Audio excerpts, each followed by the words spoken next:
The Carolina Panthers have four major issues they need to fix on their offensive line. One of them was glaringly obvious a year ago, the lack of depth on the O-line. Let's talk about it right here on Locked On Panthers. You are Locked On Panthers, your daily Carolina Panthers podcast. Part of the Locked On Podcast Network, your team every day.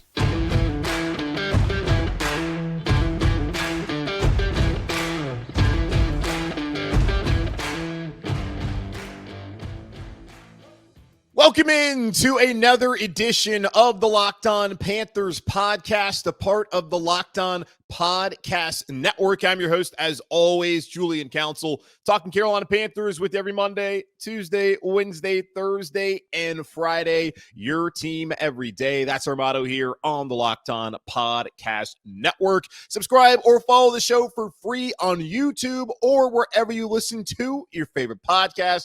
And be sure to follow me, Julian Council, on Twitter at Julian Council, where on Fridays throughout the offseason, I'll be right here on Locked On Panthers answering your weekly Friday mailbag questions. But what you need to do is at me or DM me, but first follow me on Twitter at Julian Council and ask questions there in my DMs. And y'all need some questions for tomorrow's show, so get them in right now. This episode of Locked On Panthers is brought to you by Prize Picks, the easiest and most exciting way to play daily fantasy sports. Go to prizepicks.com/LockedOnNFL and use code all in lowercase LockedOnNFL for a first deposit match up to $100. The Carolina Panthers, they got four major issues on this offensive line. They have the Ike Ekwonu problem that we solved 3 weeks ago. They also have the issue of what to do with the contracts of Taylor Moton, $29 million cap hit, and Austin Corbett, $10 million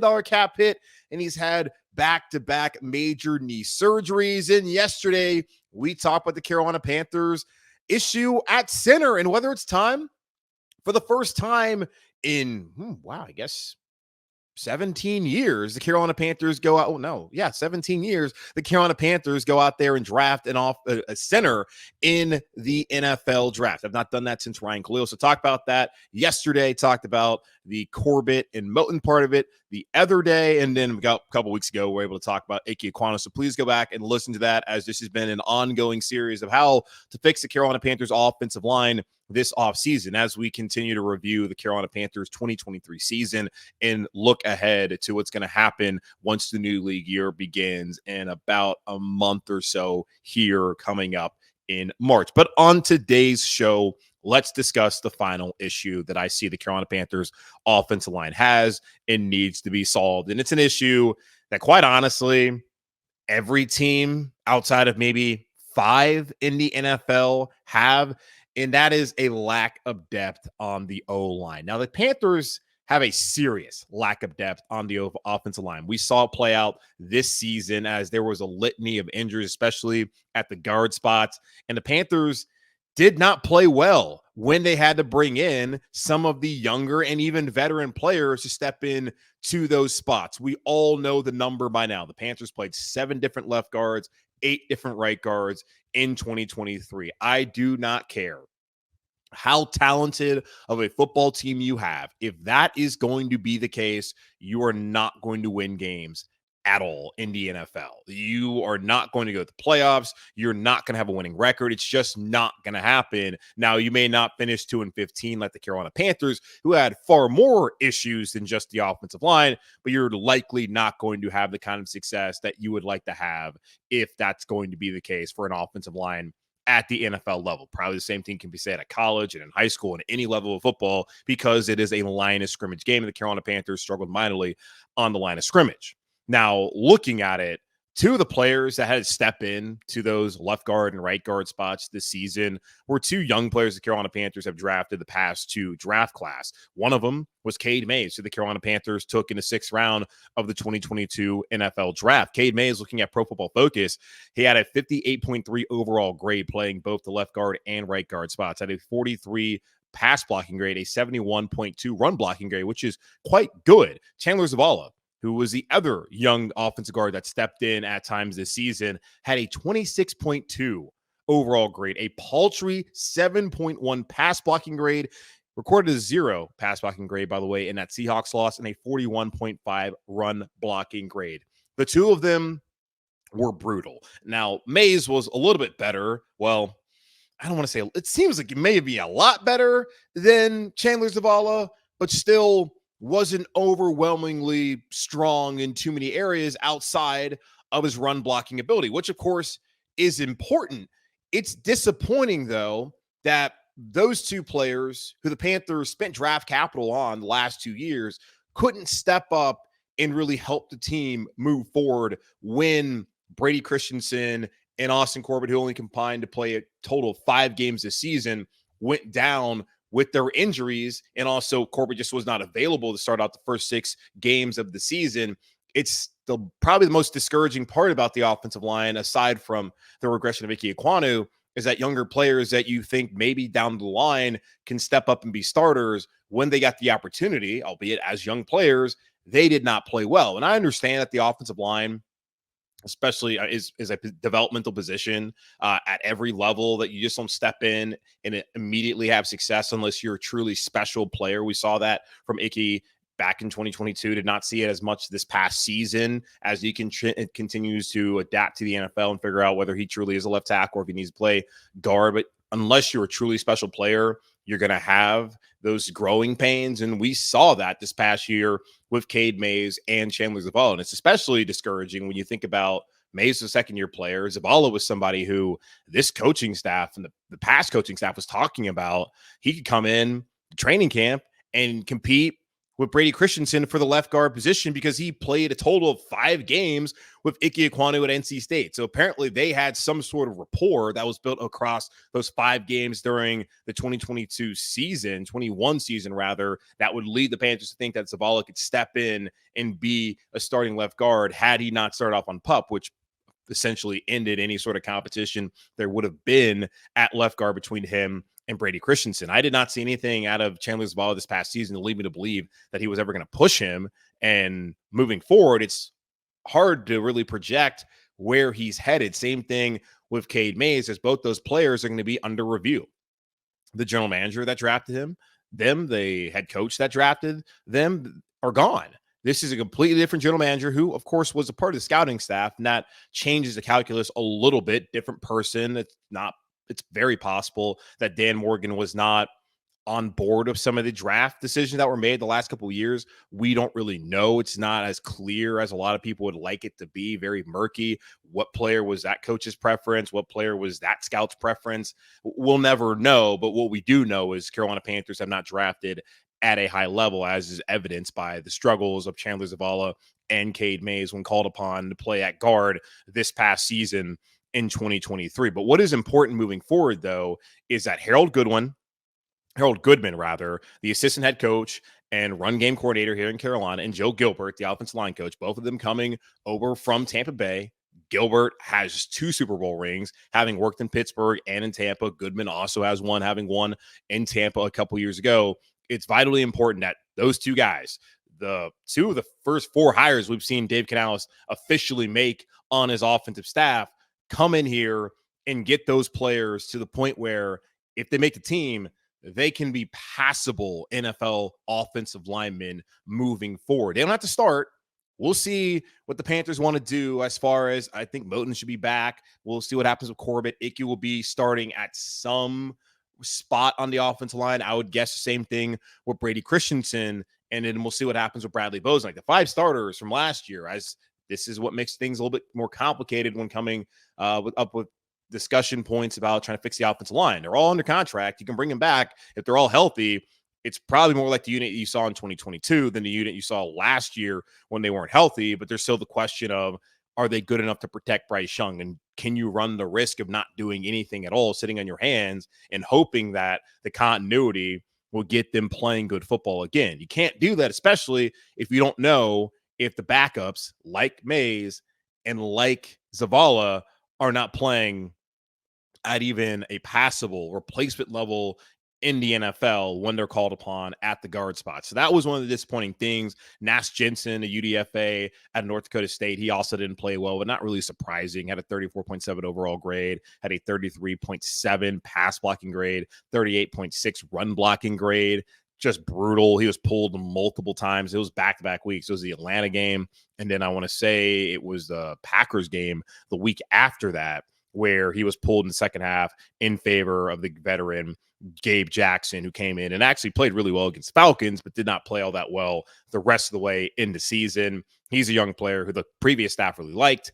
We'll see what this staff thinks about him and whether he can be one of those developmental guys along with Cade Mays, Chandler Zavala, Ricky Lee from A&T, and some of the other young offensive linemen. So Harold Goodman, Joe Gilbert, those are two of the most important hires here in Carolina, that those guys are able to get the most out of an offensive line that really struggled last year with injuries and just with guys developing and performing at a high level on Sunday. So lack of depth, especially when it comes to some of the young players that the Panthers have used draft assets on, is a serious concern moving forward and something that needs to be fixed with development. Now, the Carolina Panthers, it's not like they haven't tried to bring in good offensive linemen. They have drafted 5 offensive linemen across the last 3 drafts.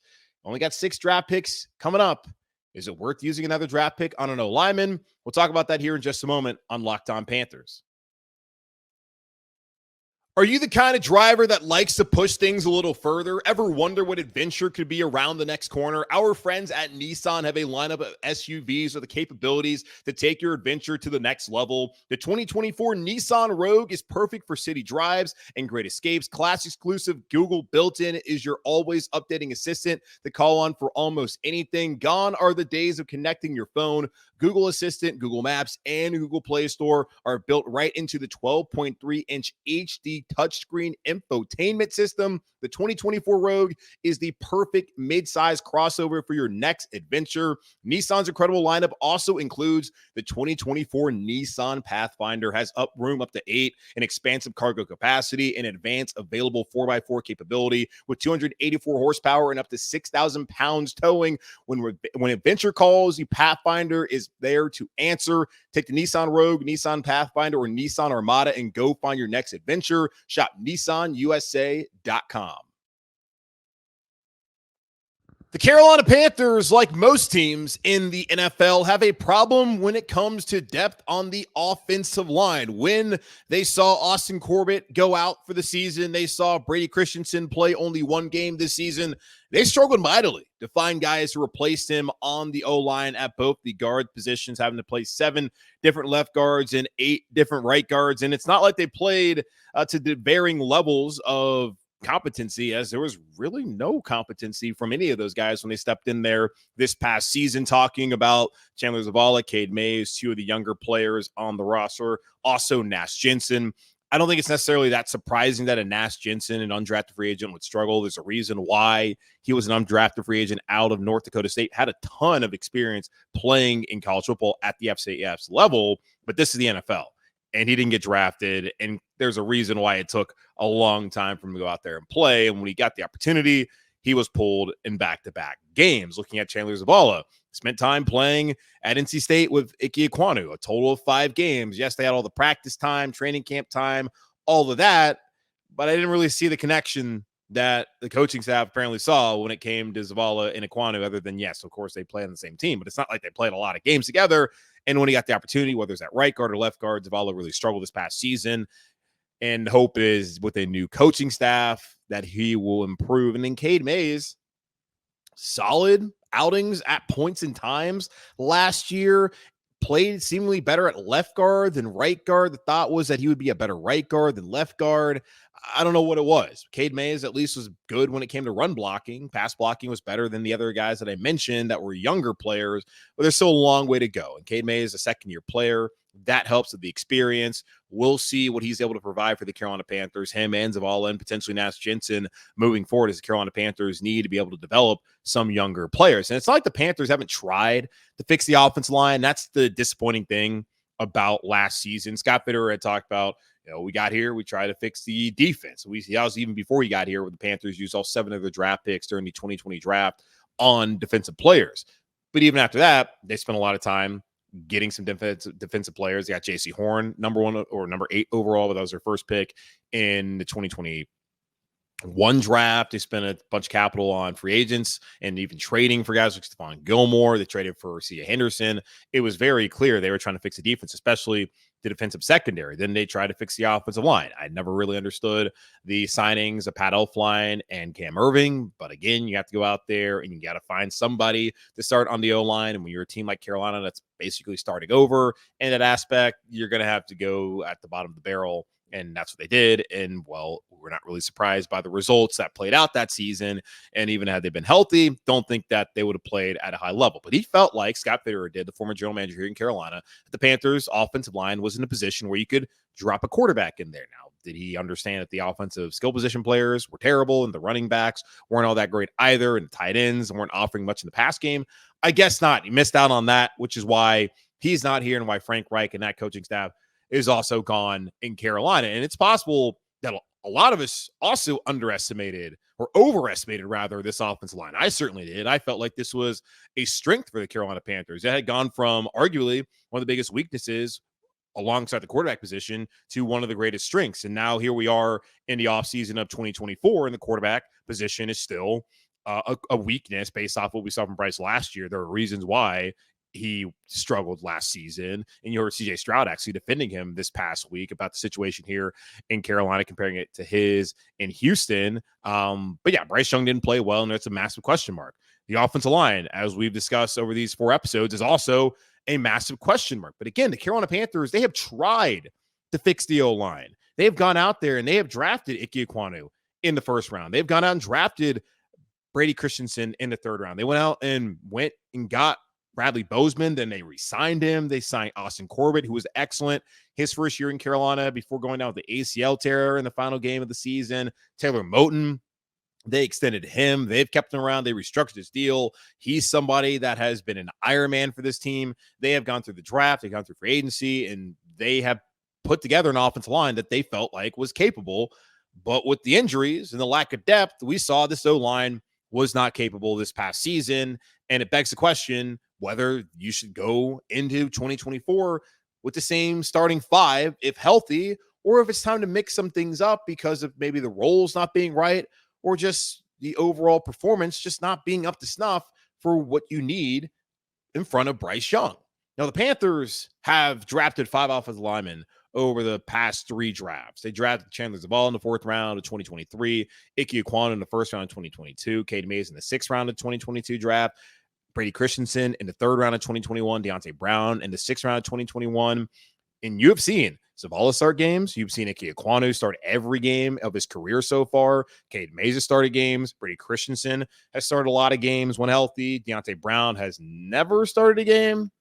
I don't think. He may have started the game late it might have been the final game of the 2021 season where I know he got burned in that game. I don't know if he started in that game, but you've gotten production. You've seen those guys go out there and play. Now, have you gotten quality production from Christensen? Yes. From Ekwonu at times, yes. From the rest of them, well, not really. But the Panthers have tried, and that's the frustrating thing about the whole offensive line situation. It's like, okay, go sign another offensive lineman. We've seen them go in free agency, and we have seen that Pat Elflein and Cam Irving were honestly like worse than some of the guys that they gone out and drafted. Like the best they've done when it comes to, like, they went and got Corbett, they got Bozeman, that worked out as well. And there's going to be the varying degrees of hit rates when it comes to those free agents. Just the best way to be able to build on the offensive line is by drafting players. So it ain't for a lack of trying, y'all.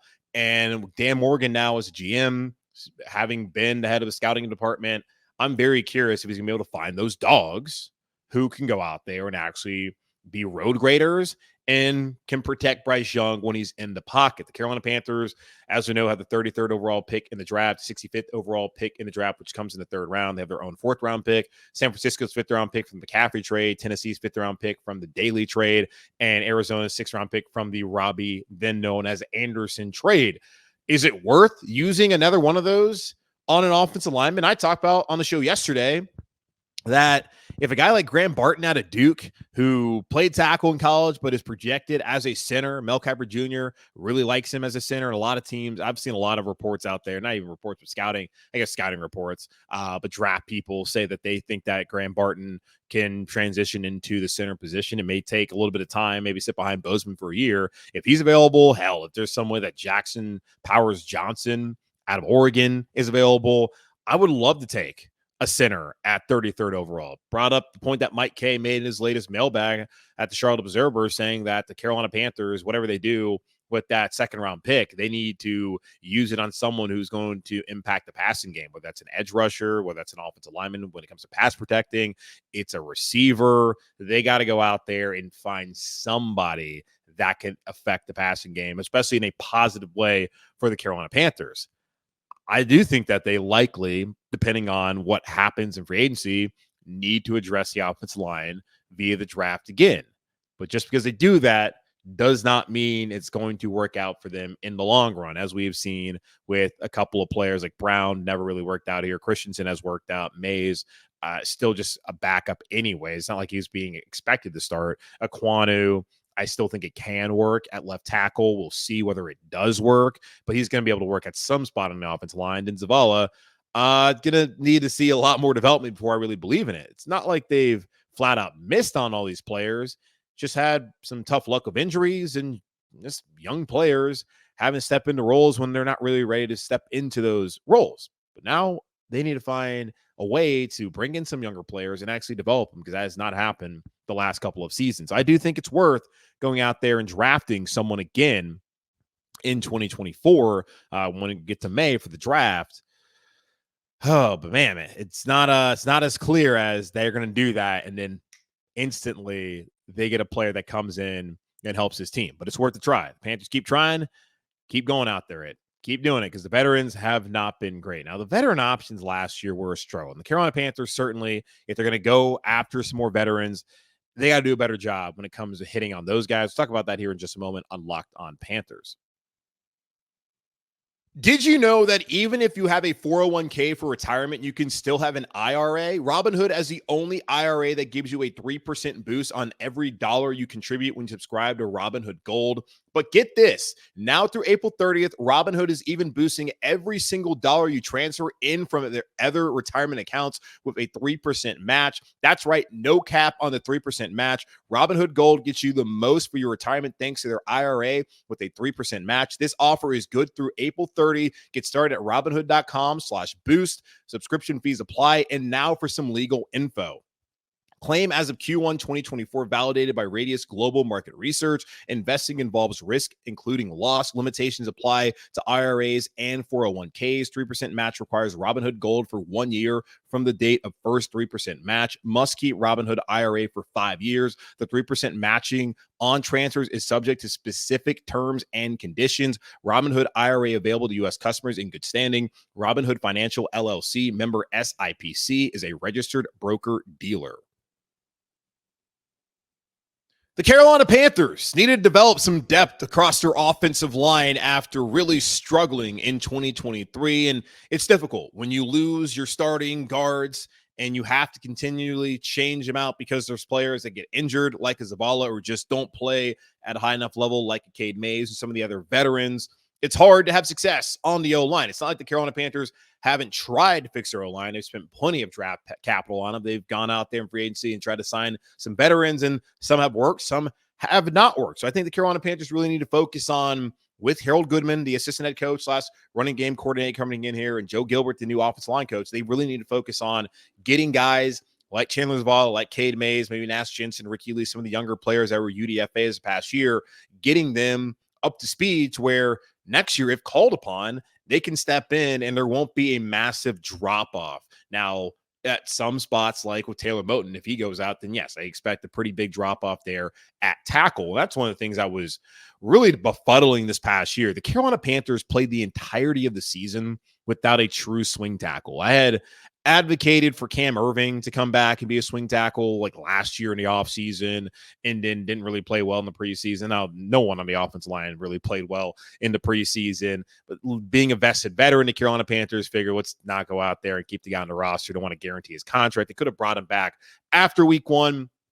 They never did that, and fortunately went throughout the entire season without needing to put in another tackle out there to replace Taylor Moton or Ike Ekwonu. And fans were calling for Ekwonu to move the guard. There was no one on the roster who could have stepped in there at left tackle to replace him, even if the Panthers decided to do that. It's honestly really surprising they went throughout the entire season without having a swing tackle. That has to be a priority this offseason, finding some veteran that can be a swing tackle for this team. Cannot have another year where if Ekwonu struggles, you don't have someone else who can go out there and replace him. Cannot have another year where in the event that one of those guys goes down, which, knock on wood, that has not been the case at all so far in their careers. You need to have somebody who's capable, who can help. And, any jumbo package, having a swing tackle is something that you absolutely need on your rosters. The Panthers got to do a better job developing some of the young players. The hope is with the new Buck staffers that are coming to Carolina who worked at Canales last year that they can do that. The draft, I do think it's worth going out and getting another offensive lineman, especially if you can find your center of the future to possibly just sit back behind Bozeman for a year. If they're good enough, they can start.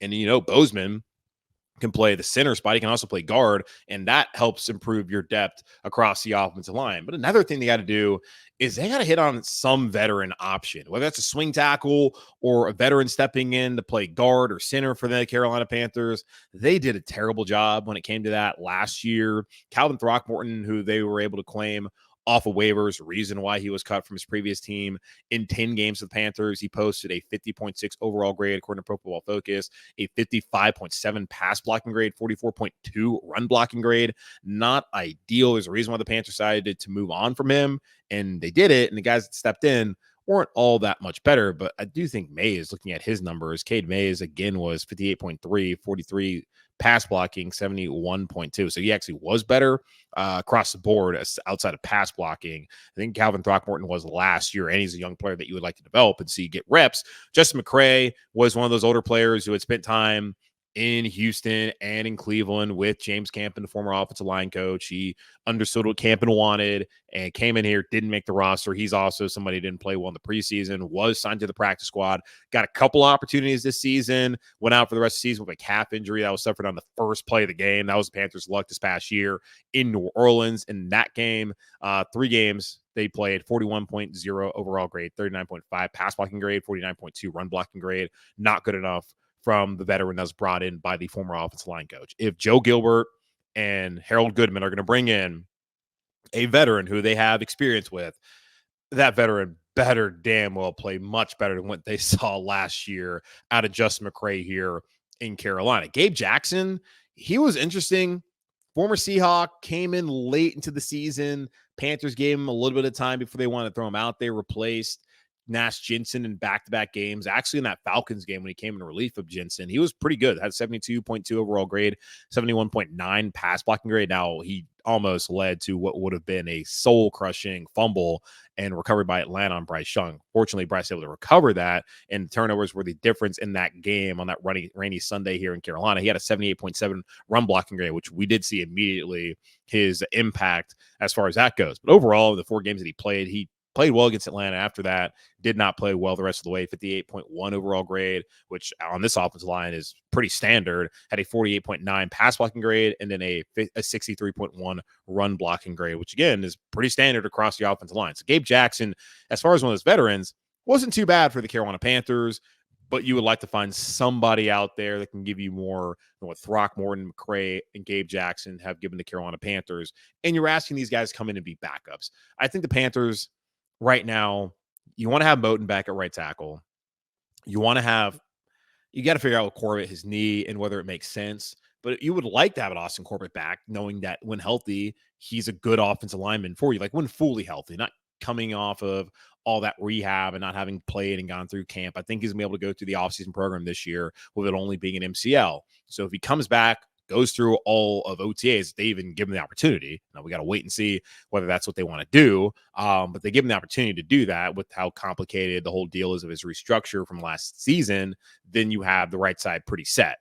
And then you look at Icky, he's going to play one of those spots on the O-line. Is it possible maybe Brady Christensen, who Matt Rule, I know y'all don't love Matt Rule said, hey, Christensen maybe one day could play center. Is that possible? Is that going to be an option? He's not necessarily the best guard in the world for the Carolina Panthers, but we'll see. Either way, whether you got probably 3 of your spots figured out, and then maybe even centers figured out, you got to figure out the other 2, and maybe those are new players. Are you trying to use that with veterans? And that has worked out as far as with Bozeman and with Corbett. Didn't work out with Elfline, did not work out with Irving, didn't really work out when Calvin Throckmorton came in here and had to start. You got to find some veterans to be backups. I think that's really what they wanted Throckmorton to be last season, but you need to find some guys that fit what they want to do scheme-wise, and that was a big problem last year. Some of these players just not fitting exactly the zone running scheme and blocking scheme the Carolina Panthers utilized a season ago. Easier said than done, but certainly needs to be a priority for the Carolina Panthers. So development of the young players, probably drafting another player on the offensive line coming up here in April, and then really being able to have a keen scouting eye on some of these aging veteran players who can come in and either be a swing tackle or a guard, really both, to help elevate the depth here for the Carolina Panthers on their offensive line. That's going to wrap up this edition of the Locked On Panthers podcast, part of the Locked On Podcast Network, hosted by yours truly, Julian Council. Again, subscribe or follow the show for free on YouTube or wherever you listen to your favorite podcast. And be sure to follow me, Julian Council, on Twitter at Julian Council, where tomorrow I'll be back to answer your weekly Friday mailbag questions, either at me or DM me to get those questions into me now. And seriously, give me some questions, y'all, to answer, or there'll not be a show. There will be a show. I have to do 5 of these a week, so I'm going to do a show. But I would like to do the show with the mailbag questions and hold off on some of the things I want to talk about next week until next week. So in the meantime, be safe, be happy, be whole. As always, keep pounding, and I'll talk to y'all on Friday.